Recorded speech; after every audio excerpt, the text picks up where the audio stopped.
Today we're going to talk about how to initiate the correct shoulder rotation to create heavy topspin on the forehand while hitting hard. So now what am I talking about exactly?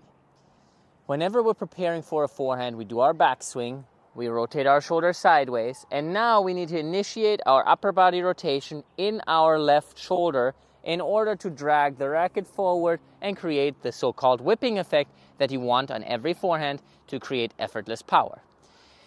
Now, how do we do that exactly? Well, the easiest way to think about it is this. When we're done with our backswing, right before we would usually hit if we're just using our arm, because now it's a longer motion, we have to start a little bit earlier. Right before that, we're starting to pull this left shoulder back and down.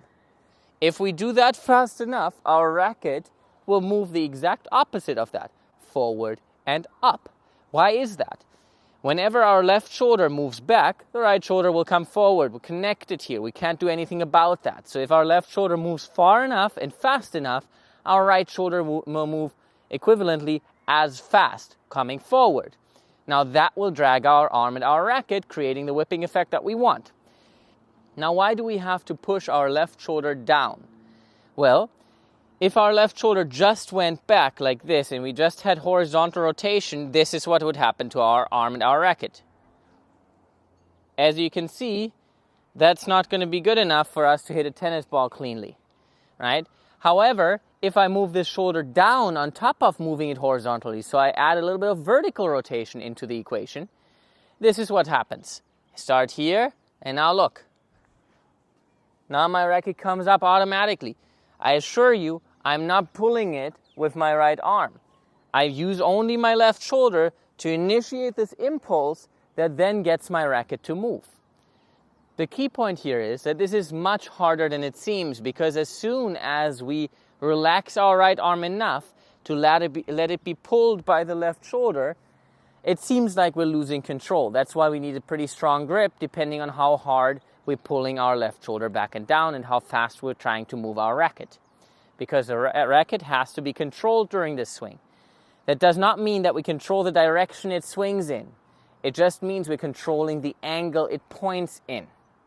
All right, that's really important. So we're taking a look at the forehand one more time, and I'm going to give you a couple examples in a second here. We want to use this left shoulder to move down and back quickly, so the right shoulder comes up, which then drags our arm up. Really important here, if you struggle to do this with your left shoulder, for most people it's because the left arm is in the way. So try to initiate that same rotation, not in the shoulder anymore, but in the left elbow. When the elbow pulls down and back and you keep pulling, the shoulder will move the same way, initiating our swing path the correct way and giving us the opportunity to hit hard forehands with a lot of topspin in the process. Now let me show you what that looks like when we do it wrong and when we do it right. We're starting with a ball where I just move my shoulders horizontally. Let's give it a try. Okay, now I'm going to try to turn my shoulders a bit more vertically. Here we go.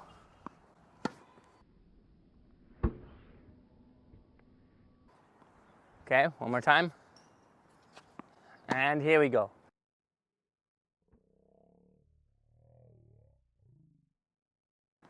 The more vertically I turn my shoulders, the easier the ball comes up off of my racket. And I don't have to do anything in the process to get the correct racket angle other than holding on to my racket and preparing my racket properly on the backswing.